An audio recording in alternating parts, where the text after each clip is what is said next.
Apa? Awak bosan belajar? Sebab asyik kena baca buku teks je? Hmm, Jangan risau, saya ada penyelesaiannya. Sekarang kan ada pembelajaran yang lebih menarik dan secara digital je. Mari saya perkenalkan satu pembelajaran interaktif yang menarik yang mana saya telah menghasilkan satu Google Site. Jadi marilah kita terkai sama-sama dalam pembelajaran interaktif bersama Ustazah Hanis. Setiap langkah dan bahan pembelajaran akan dirujuk melalui daripada DSKP dan buku teks. Yang saya memilih adalah tahun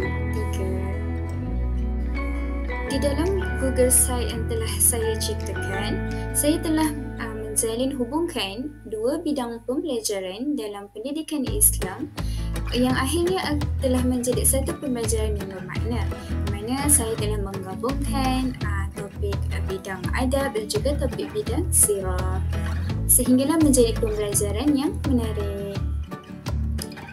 Mari saya ceritakan sedikit tentang kelebihan Google Site saya. Yang pertama adalah akses yang pantas, di mana klik je dah boleh dapatkan maklumat dengan mudah.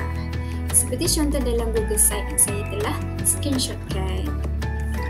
Seterusnya adalah mudah dan juga mesra pengguna, di mana ianya mudah untuk digunakan oleh kanak-kanak tahun 3 dan juga mesra pengguna yang mana semua maklumat dalam pembelajaran yang akan dipelajari terkumpul dalam satu Google Site yang telah disediakan.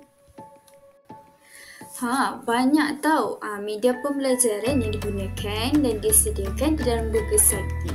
Antaranya adalah video pengajaran dan juga multimedia interaktif yang mana dapat menarik minat belajar, dan juga yang ketiga adalah video animasi yang mana murid akan lebih tertarik untuk membelajar.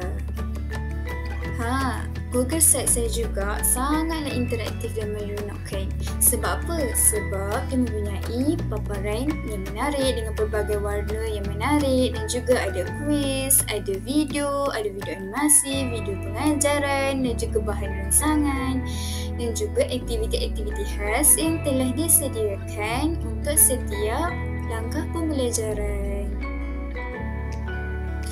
Dan juga penggunaan pelbagai bahan pengajaran yang menarik seperti Canva, Padlet, Chennai, Educaplay untuk menghasilkan kuis ataupun permainan, Miro, Trello yang mana dapat menarik minat murid-murid ni dalam melakukan aktiviti dan juga untuk menarik minat mereka dalam pembelajaran. Jadi tak adalah mereka bosan dan juga menjadikan mereka lebih kreatif dan juga inovatif lah, sebab perlu menghasilkan pelbagai aktiviti dan juga untuk perlu kreatif untuk menggunakan semua bahan-bahan pengajaran yang telah disediakan.